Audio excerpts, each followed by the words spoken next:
Welcome to the desert of the real.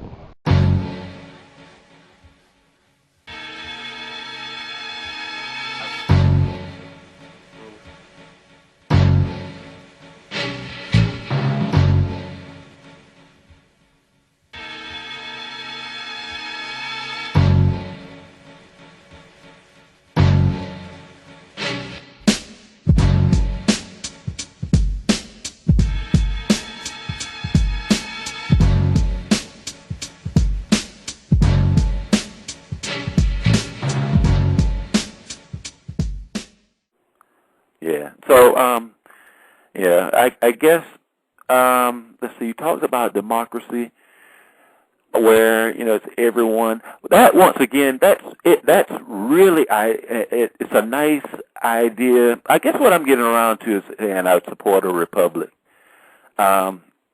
Because, democracy is, well, idealistic. I do believe in one thing. I guess I'm contradicting myself here because I don't like the what do you call it, the system of where it's not one vote, one electoral college. No, I hate that.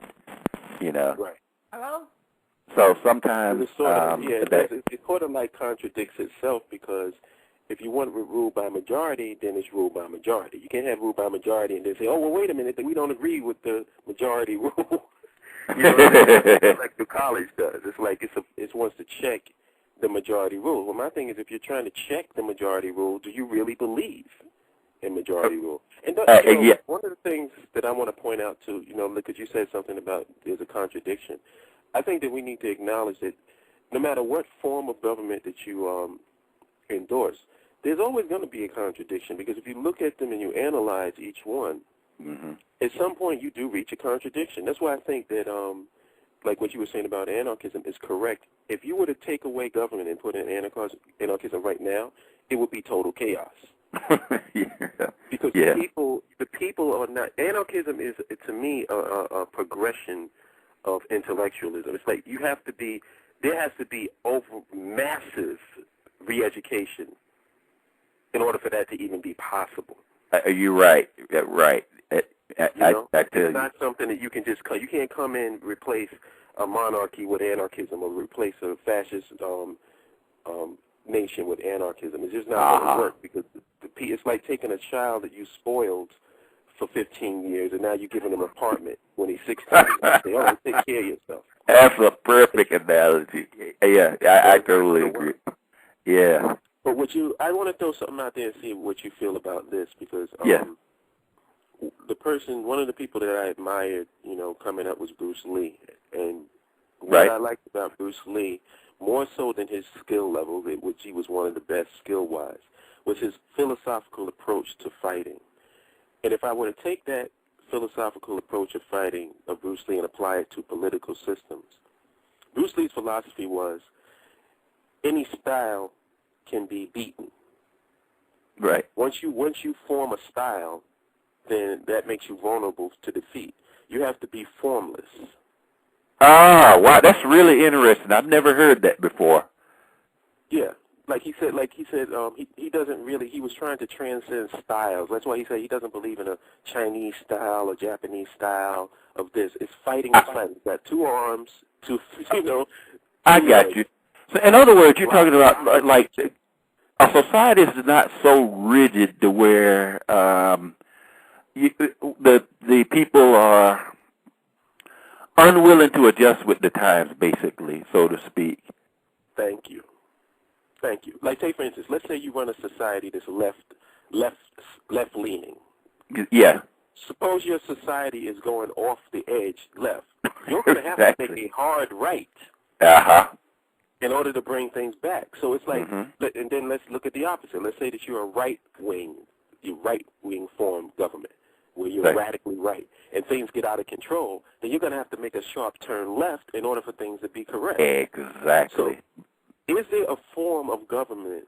Maybe it doesn't even exist yet, which is why I've said we're African. We don't have to go about everything that's always come before us. We can create And that's why I totally agree. We need to start thinking philosophically about if we're going to have something that's in line with nature, and that's what Bruce Lee did with his philosophy on approach to fighting, was from a natural perspective.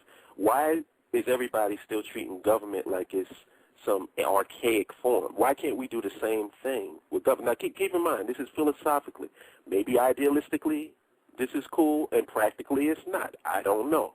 Right. But I say that we need to have the discussion, and we need to have more philosophical debate on the type of structures that we exist in, and find out what's best for us. Maybe all of these things are great, depending upon the time and the place that we're in. That's deep, and I totally agree.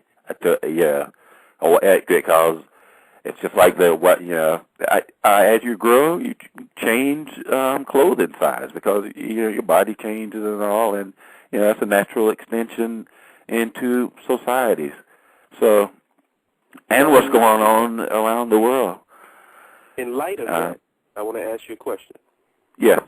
Based on where we are right now, if we were to start a form of governance, what would be the one that would be the most practical to start off with? Whew, wow, now that is a deep question. The first thing I always think about is the first thing we would have to, it always amazes me in certain places where you hear a lot of fighting about the ideologies and this, that, and the other. But in a nation, you're going to have a plumbing system. You're going to have roads. You're going to have a place to sleep. You have to have schools and all that. So I would keep in mind infrastructure. So what precedes infrastructure, is the knowledge base that people would have to have in order to build infrastructures.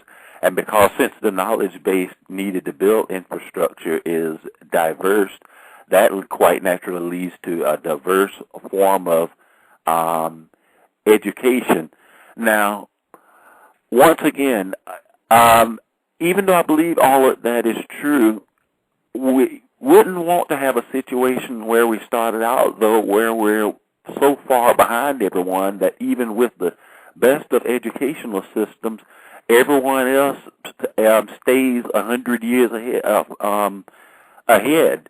So that's where diplomacy with people that would be a very tricky thing, but diplomacy with people that we want to evolve into or evolve with would be a crucial element to that. But as far as having an exact answer to that question, I don't. It's very complicated, and as you said, that's one of the reasons why brainstorming and talking about this subject is crucial for having any sort of government that would work.